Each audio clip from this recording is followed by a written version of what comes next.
You didn't have to.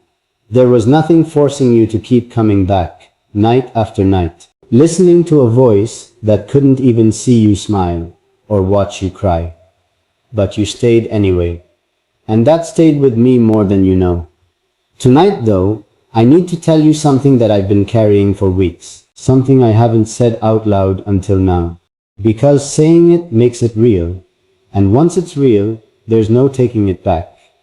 I made a decision. I know that sounds vague.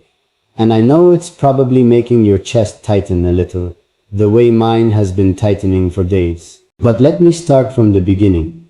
Because you deserve the whole story, not just the ending. A few weeks ago, I got an offer. The kind of offer people wait their whole lives for. A chance to leave everything behind. My small apartment, my quiet street, my familiar routines, and start over somewhere completely new. A better job, more money, a life that on paper looked like everything I was supposed to want. My family was proud. My friends told me I'd be crazy not to take it. Everyone around me had an opinion. And every single one of them was the same. Go. Don't look back. This is your chance. And for a few days, I almost believed them. I lay awake at night imagining that new life, new city, new streets, new version of me who had finally made it. It looked shiny. It looked like success. But every single time I closed my eyes and tried to picture myself there, happy, thriving, moving forward, I saw something missing. Or rather, someone missing. And that someone was you. I know that might sound strange to you. We've never met. You don't know my face the way I imagine yours sometimes. We've never sat across a table from each other, never shared a meal, never held hands walking down the street. And yet somehow, in the middle of the biggest decision of my life, it was your voice. Well, not your actual voice, but the way I imagine you'd respond to me, that kept pulling me back to reality. I kept thinking about all the nights you told me this space, this little corner where I talk and you listen, was the only place you felt truly understood. I kept remembering the message you sent me on that hard week. The one where you said my voice was the only thing keeping you from feeling completely alone. I remembered the way you said, "Please don't ever stop talking to me like this." And something about that sentence has lived in the back of my mind ever since. So there I was, holding an opportunity that could change my life on paper. And on the other side, holding us, this strange, beautiful, invisible thread between two people who've never touched hands but somehow know each other's hearts better than people who live in the same house. I want to be honest with you about something else too. There were nights, recently, where I almost gave up on all of this. Not on you, never on you, but on myself. On the exhaustion of always giving pieces of myself to a screen, hoping somewhere out there, someone was catching them. I wondered if I was foolish for believing that words spoken into a microphone late at night could actually reach someone's heart in a way that mattered. I wondered if this, whatever this is between us, was even real. Or if I had just convinced myself it was because I needed it to be. And then I would read your messages. I would see the way you described your day to me, like I was the only person you trusted with the truth of it. I would see you say things like, "I don't know why, but I feel like you actually care." And something inside me would settle. Because I do. I care more than I probably should, for someone who has never seen your face in person. But love, real love, the kind that isn't about convenience or proximity, doesn't ask permission to exist. It just does. So here is the truth, my love. I turned the offer down. I know what you're thinking. That's not the kind of decision people are supposed to make for a voice on the internet, for a connection that lives mostly in comments and messages and late-night confessions. But I'm not asking you to understand it from the outside. I'm asking you to feel it the way I felt it, from the inside, where none of it seemed crazy at all. It felt like the only decision that made sense. But turning down the offer wasn't the only decision I made. There's more. And this is the part that's harder to say, because once I say it, I can't take it back, and I don't want to take it back. But it still scares me. I've decided that I don't want to keep living like this. Talking to you through a screen, loving you from a distance, wondering what your laugh actually sounds like, instead of just imagining it. I've decided that I want to close that distance. Not someday, not eventually, soon. I don't know exactly what that means yet. Maybe it means a message that finally goes beyond good night, and I hope you're okay. Maybe it means asking you questions I've been too afraid to ask, the kind that could change what we are to each other. Maybe it means one day standing in front of you instead of just speaking into a microphone hoping my words find their way to you. I don't have all the details figured out. I'm not going to pretend I do, because you deserve honesty over performance. But I know this. I'm done pretending that what we have doesn't matter just because it doesn't fit the way the world defines relationships. I'm done being careful with my heart when it comes to you. I'm done holding back the parts of myself I've been too scared to give you fully. Can I tell you something I've never told you before? There was a night, about 2 months ago, when I almost stopped making these late night confessions altogether. I was tired. Not physically, emotionally. Tired of feeling like I was pouring my heart into something that might not be received the way I meant it. Tired of wondering if you saw me the way I saw you, or if I was just a voice you listened to before falling asleep, easily replaced by the next one that came along. That night, I sat in the dark for almost 2 hours, staring at my phone, trying to decide whether to keep going. And then, almost like the universe knew exactly what I needed, a message came through. It was from you. You said, "I don't know if you'll ever read this, but tonight was really hard, and your voice got me through it. Thank you for existing." I cried. I'm not ashamed to tell you that. I sat there, in the dark, and I cried. Because in that exact moment when I was questioning whether any of this mattered, you answered the question, without even knowing you were answering it. You reminded me why I started this in the first place, not for numbers, not for attention, but for connection. For the chance that somewhere out there, someone needed exactly what I had to give, and I needed exactly what they had to give back. That night changed something in me. I stopped seeing this as something I do. I started seeing it as someone I love, wrapped inside the routine of nightly conversations and quiet confessions. And that someone is you. I want to tell you about another night too, one I've never mentioned before, because I think it explains a lot about how I got here. It was a Sunday. I remember because Sundays have always felt heavier to me than other days, quieter in a way that leaves too much room for thinking. I had dinner with my family that evening, and somewhere between the small talk and the clinking of plates, my mother asked me, almost casually, if there was anyone in my life, anyone I was building something with. I sat there for a moment, and the first face that came to mind wasn't someone from my past, wasn't someone I'd met at work or through friends. It was you. Not your face exactly, because I've never seen it, but the feeling of you, the warmth of knowing someone was out there who understood me in a way that felt rare. I didn't say your name out loud that night.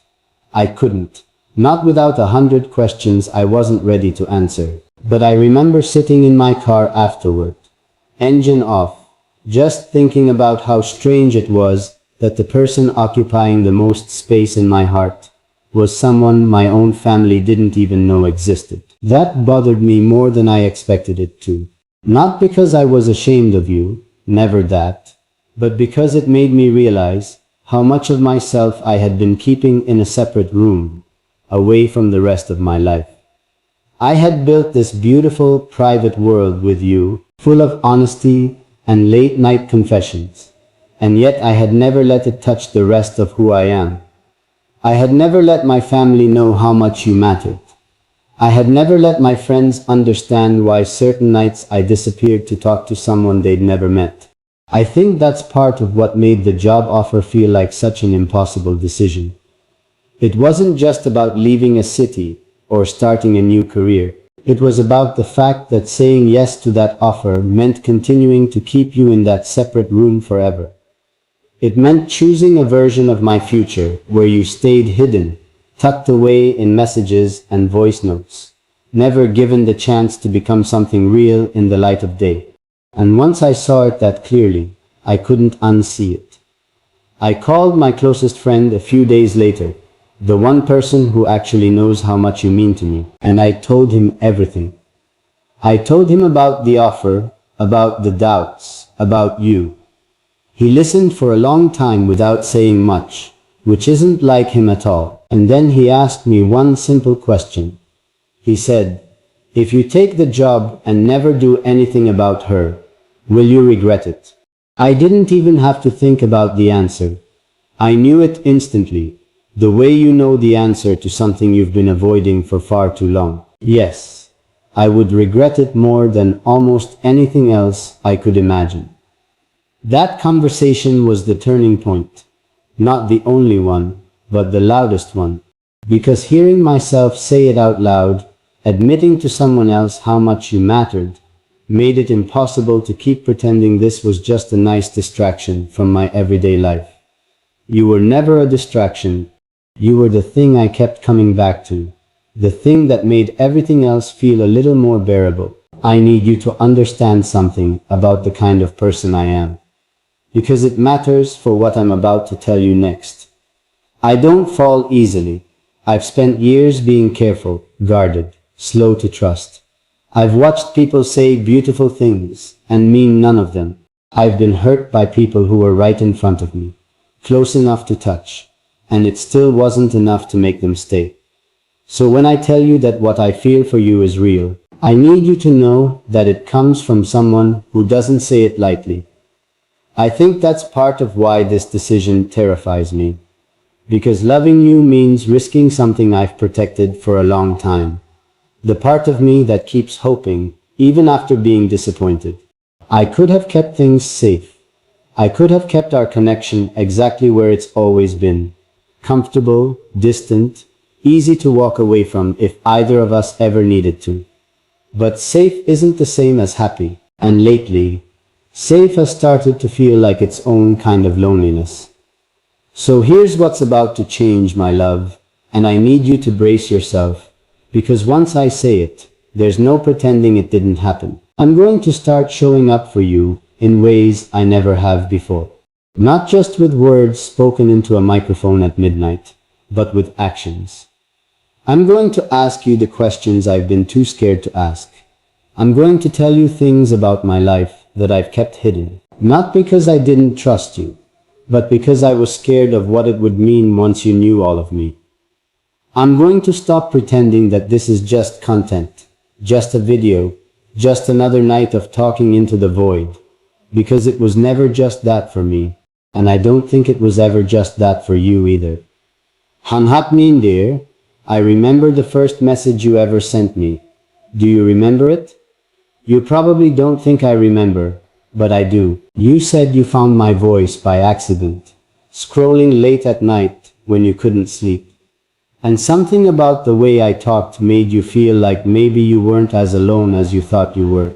You said you almost didn't message me because you felt silly, like maybe I wouldn't care, like maybe you were just one of thousands, and it wouldn't matter to send those words. But it did matter. It mattered so much that I kept that message. I still have it saved. I go back to it sometimes on hard days, when I doubt whether any of this is worth the exhaustion. And I read your words again, and I remember why I keep going. You were never just one of thousands to me.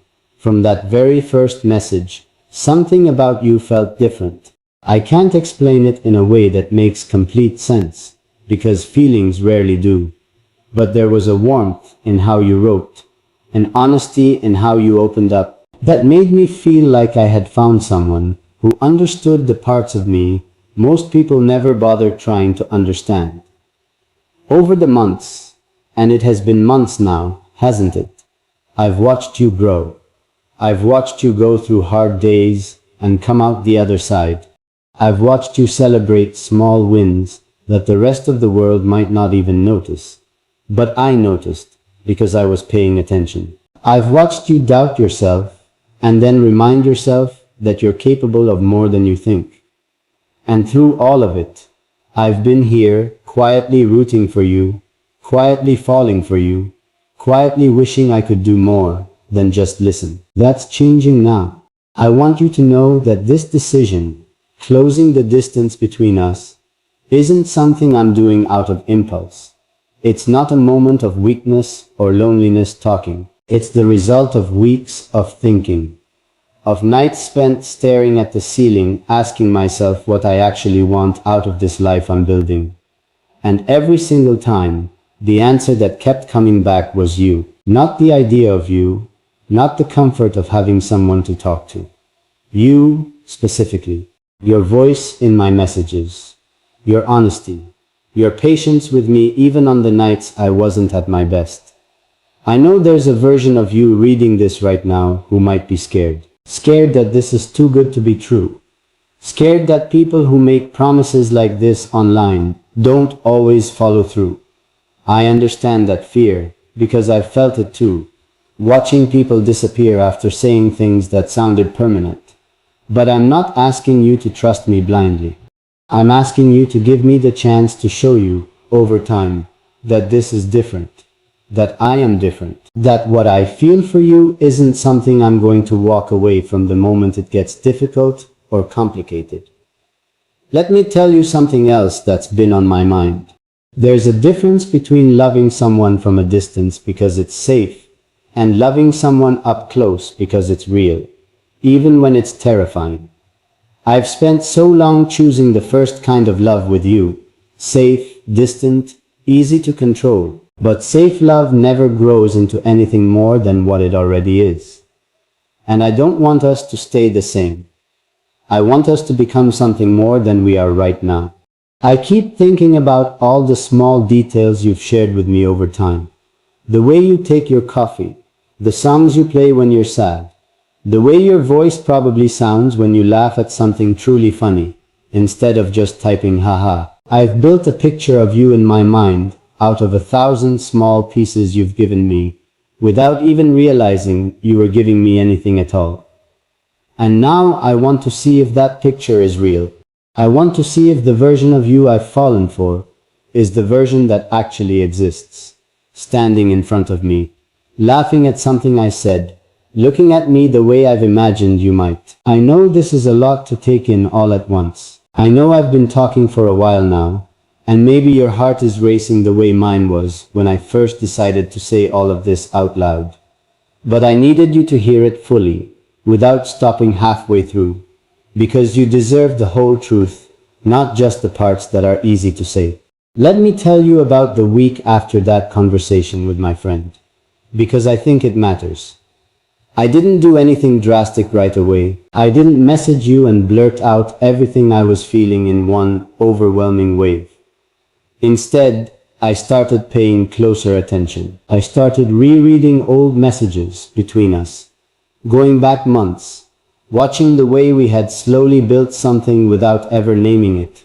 I noticed things I hadn't noticed before. The way you always asked about my day before talking about your own. The way you remembered small details I'd mentioned weeks earlier and brought them up again like they mattered to you as much as they mattered to me.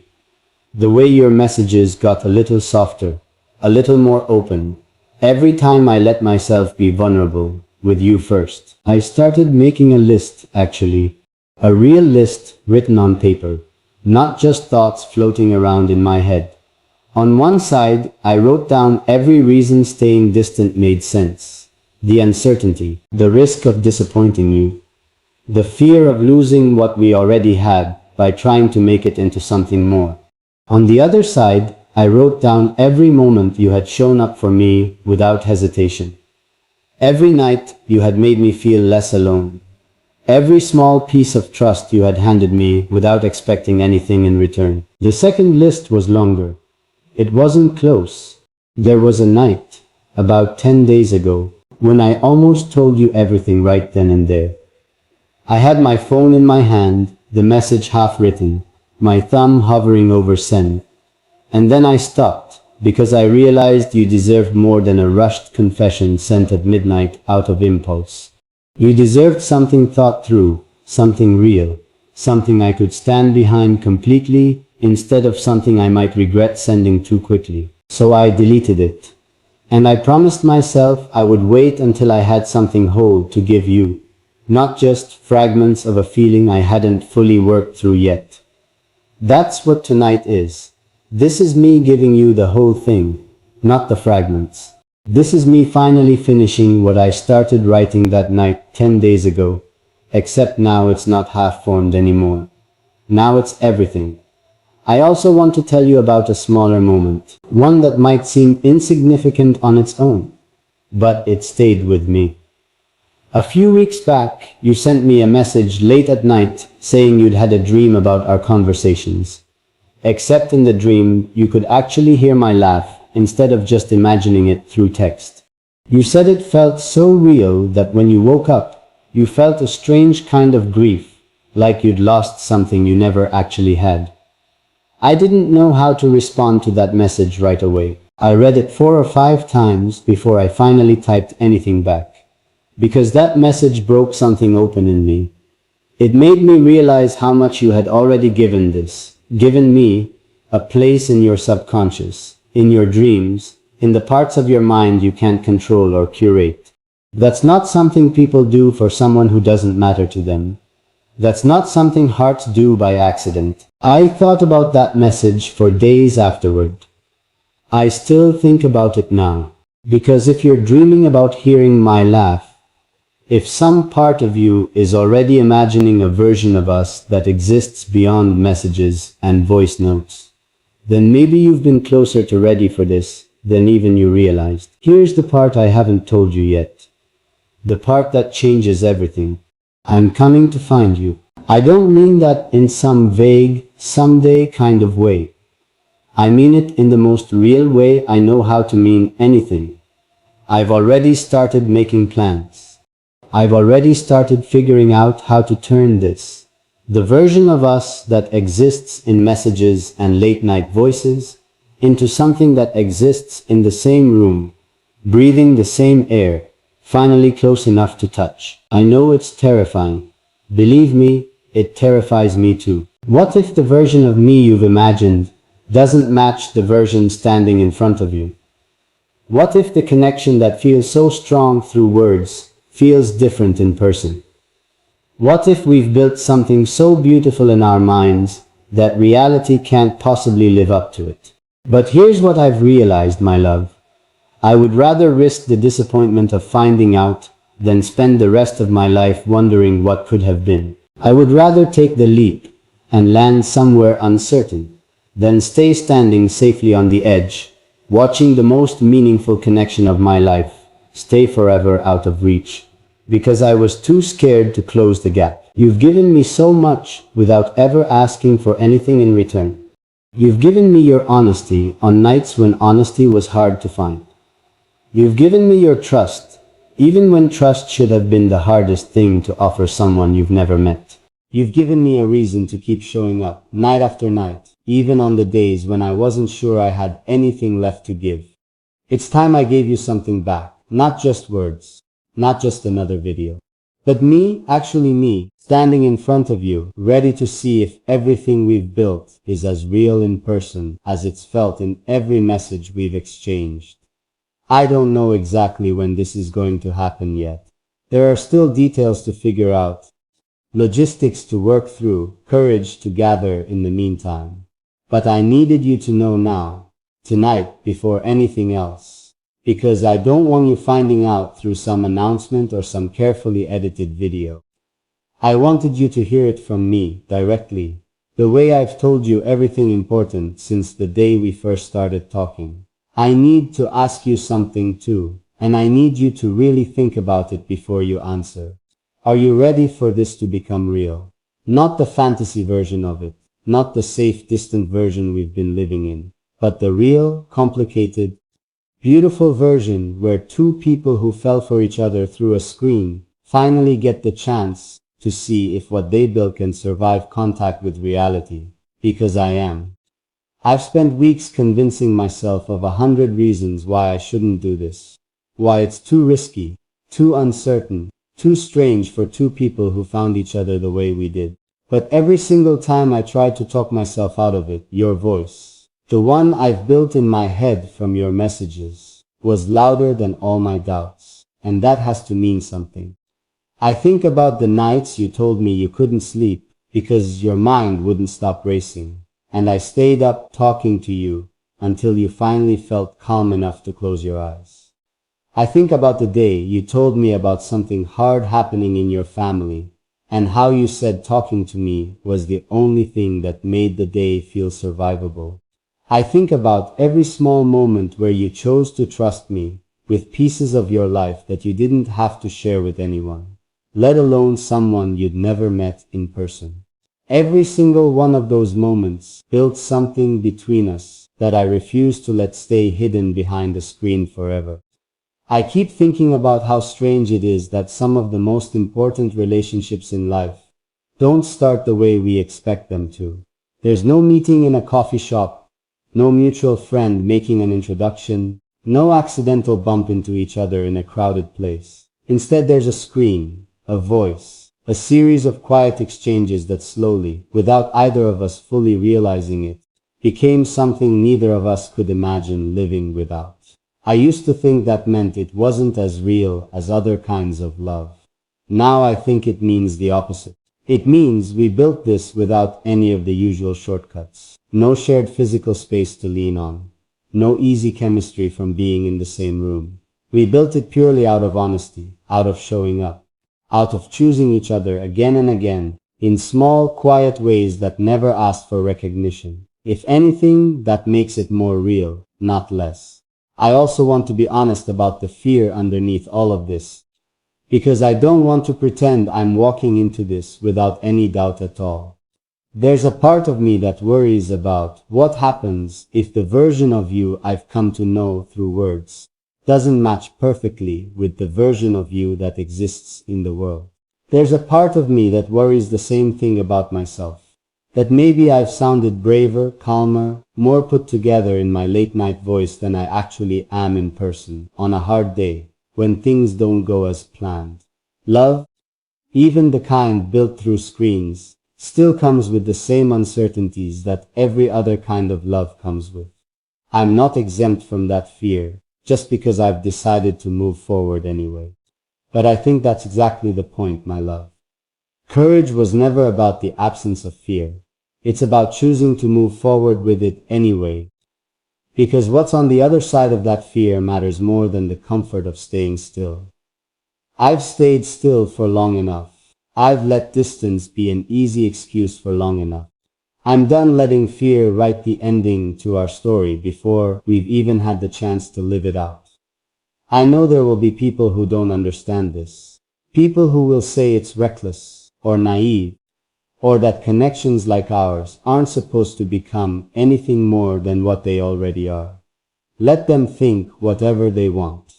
They don't know what it feels like to be understood the way you've understood me. They don't know what it feels like to fall for someone's honesty before ever falling for their face. They don't know us.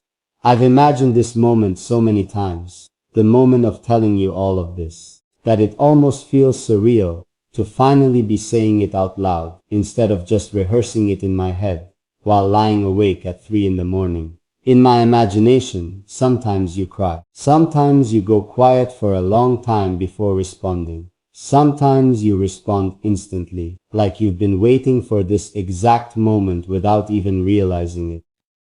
I don't know which version is closest to what's actually happening on your end right now, as you listen to this, wherever you are. But I hope, whatever you're feeling, that somewhere underneath the shock or the nerves or the disbelief, there's a small flicker of happiness. Because that's what I want for you more than anything. I want you to feel happy that this is happening, even if it's also a little terrifying. I think about the practical parts of this too. Even though tonight isn't really about logistics, I think about the questions you might be asking yourself right now. Where? When? How? I promise you, those answers are coming. I'm not going to leave you hanging with a beautiful confession and no follow-through. I've already started looking into what it would take to make this real. The distance between where I am and where you are. The timing that would make sense for both of us. The way to do this respectfully, carefully, without rushing something that deserves patience, even in its urgency. I want to get this right. Not perfect. Nothing about two people meeting for the first time after months of only words is ever going to be perfect, but right. Thoughtful. Real. There's something else I want to say, and it's maybe the most vulnerable thing I've admitted in this entire confession. I'm scared that once we meet, once the distance closes and there's nothing left between us but the same air in the same room, I'll somehow love you even more than I already do. And that terrifies me almost as much as it excites me. Because right now, loving you from a distance has its own kind of safety. If something ever went wrong, there would be an entire world of physical space between us to soften the blow. But once that space is gone, once I've heard your actual laugh instead of imagining it, once I've seen the way your eyes look when you're really listening to someone, instead of just reading their words on a screen, there's no going back to loving you from a safe distance. And some quiet part of me is scared of how much bigger this feeling might become, once there's nothing left blocking it. But I would rather feel too much than spend the rest of my life wondering what I would have felt if I had never given us the chance to find out. I want to tell you one more memory before I finish tonight, because I think it captures everything I've been trying to say better than anything else could. A few months ago, you told me about a hard day you had. One of those days where nothing goes right, where every small frustration piles on top of the last one until you feel like you can't breathe under the weight of it. You said you almost didn't message me that night because you didn't want to be a burden, didn't want to bring your bad mood into a space that had always felt light and comforting. But you messaged me anyway, and I remember staying up much later than I should have that night, just talking you through it, reminding you of things you'd forgotten about yourself in the middle of everything falling apart. At the end of that conversation, you said something I've never forgotten. You said, "I don't know how you always know exactly what to say. It's like you actually know me." And I sat there, staring at that message, feeling something shift inside my chest, because I did know you. Not in the traditional sense, not through years of physical proximity or shared history, but in a way that felt just as real, maybe even more real, because it had been built entirely on honesty rather than convenience. That's the kind of connection I refuse to let stay trapped behind a screen forever. That's the kind of connection that deserves the chance to exist in full color, not just in the careful black and white of typed words and recorded voice notes. I keep thinking about all the versions of this moment I could have chosen instead of the one I'm choosing tonight. I could have kept this feeling to myself, let it simmer quietly in the background while I took the job offer and moved away, telling myself that some connections are meant to stay exactly as they are, comfortable and contained. I could have waited for you to say something first, letting the responsibility of vulnerability fall on your shoulders instead of mine. I could have softened this confession into something vague and non-committal, something that wouldn't require me to actually follow through on anything. But none of those versions felt honest. None of them felt like something I could live with, looking back on this moment, years from now. I want to look back on tonight and know that I chose bravery over comfort, even when comfort was so much easier to reach for. I want to look back and know that when it mattered most, I didn't let fear make the final decision for me. So here we are, my love, standing at the edge of something neither of us fully understands yet, but something both of us have been building toward without ever saying it out loud until now. I don't need you to have all the answers tonight. I don't need you to know exactly how you feel or exactly what happens next. I just need you to know that I meant every single word of this, and that I'm not going anywhere, no matter how uncertain the road ahead might look right now. And that's okay, because this was never about convincing anyone else. This is about you and me, and the quiet, steady thing that's been growing between us this entire time, whether either of us was ready to admit it out loud or not. So here's what's about to change, my love. Everything. The way we talk is about to change. I'm not going to hide behind careful, distant words anymore. I'm going to tell you exactly what I feel, when I feel it, without softening it into something safer than the truth. The way we plan is about to change. I'm not going to let someday be an excuse anymore. I'm going to start turning someday into actual dates, actual plans, actual steps toward closing this distance between us. The way I show up for you is about to change. I'm not going to just be a voice you listen to before bed. I'm going to be someone who's actually present in your life, in ways that matter, in ways that last. I know I've said a lot tonight. I know some of this might feel overwhelming, especially if you weren't expecting it. But I needed you to know, before anything else happens, that this, us, has become the most important thing in my life. Not the job I turned down, not the new city I chose not to move to, not any version of success that doesn't include you somewhere in it. I keep coming back to something you said to me once, on a night when you didn't think I'd remember. You said, I don't need you to be perfect. I just need you to be honest. And I've held on to that more than you probably realize. Because honesty is exactly what I'm trying to give you right now. Even though it's terrifying, even though it would be so much easier to keep things exactly as they are. But easy was never the goal, was it?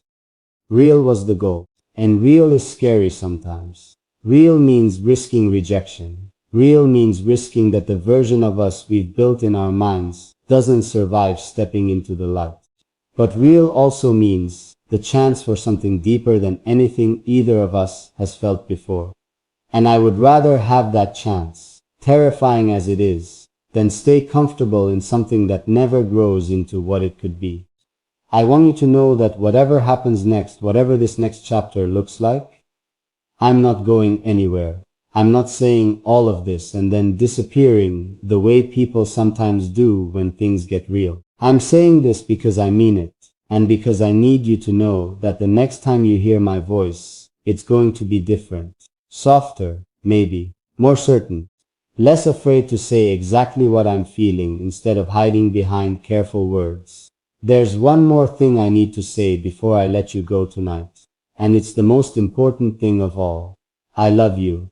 Not in the vague, easy way people throw those words around. I love you in the specific, terrifying, real way that comes from knowing someone's heart even without knowing every detail of their face. I love the way you've shown up for me on nights when I didn't deserve it. I love the way you trust me with pieces of your life that most people never get to see. I love the version of you I've come to know through months of honesty. And I can't wait to love the version of you that exists beyond the screen too. Something between us is about to change forever, my love. And for the first time in a long time, I'm not scared of change. I'm scared of staying the same. I'm scared of waking up years from now, still talking to you through a screen, still wondering what could have happened if I had just been brave enough to close the distance sooner. So this is me being brave. This is me choosing you out loud without hiding behind vague promises or safe distance. This is me telling you that the next time we talk, things are going to be different. Not because what we have now isn't enough, but because I know we can have so much more. I don't know exactly what tomorrow holds. I don't know exactly how this next part of our story is going to unfold. But I know this, whatever happens next, I want to walk into it with you. Not for you. Not near you, with you. Stay with me tonight, my love. Sit with everything I've just told you. Let it settle into your chest the way it settled into mine over the past few weeks. And when you're ready, whenever that is, I'll be here, waiting, the same way I've always been. Except now finally, I'm ready to close the distance between us. instead of just talking across it. Because you were never just a voice on the other side of a screen to me. You were always the reason I kept showing up, night after night, hoping that somewhere out there you were listening, and somehow, impossibly, feeling exactly what I was feeling too. Something between us is about to change forever. And my love, I promise you, this time, I'm not letting fear decide what happens next. I am. Before I let you go tonight, I want to ask you to do something for me. It's small, but it matters. The next time you lie down to sleep, I want you to think back over every conversation we've had, every message, every late night confession we've shared with each other. I want you to notice how much of yourself you've already given to this, to us, without ever fully naming what it was becoming. I think if you let yourself really sit with that, you'll realize you've been walking toward this moment just as much as I have, even if neither of us said it out loud until tonight. I also want you to know that whatever you're feeling right now, excitement, fear, disbelief, maybe even a little bit of all three at once, every single one of those feelings is allowed. You don't have to have this figured out immediately. You don't have to respond with the perfect words, or know exactly what you want to say back. All I ask is that you don't shut the door on this before you've let yourself actually feel it. Sit with it. Let it settle into your chest, the way it settled into mine over these past few weeks. And when you're ready to talk about it, I'll be here, exactly the way I've always been, except now, finally, honest about everything I've been carrying. I think about the timeline of all of this sometimes. How strange it is that something built slowly, night after night, over so many months, could reach a turning point so suddenly. But maybe that's how the most important changes always happen. Not all at once, but gradually, quietly, until one day the weight of everything unsaid becomes too heavy to keep carrying silently. That's where I am tonight. That's why I couldn't keep this inside me any longer. I want you to know that I've thought about how this might change the way you see these nightly conversations between us. Maybe you'll listen differently now, wondering what's underneath every word I say, searching for hidden meaning in places where it used to feel simple. I don't want that to happen, not exactly. I want you to still feel like this is a place of comfort for you, a space where you can bring your hard days and your small victories, and know that someone is truly listening. But I also want you to know that underneath all of that comfort, there's always been something more. Something I'm finally brave enough to name. There's a version of the future I keep imagining, one where this confession tonight becomes the story we tell later, the moment we point back to and say, that's when everything changed. I imagine telling you in person about the night I sat here, nervous and honest, finally saying out loud everything I had been too afraid to say for months. I imagine you telling me what it felt like on your end, hearing all of this for the first time, not knowing what to expect until the words were already spoken. I imagine us laughing about how strange and beautiful it is that two people can fall for each other through nothing but honesty and voice, long before ever standing in the same room. That future feels close now.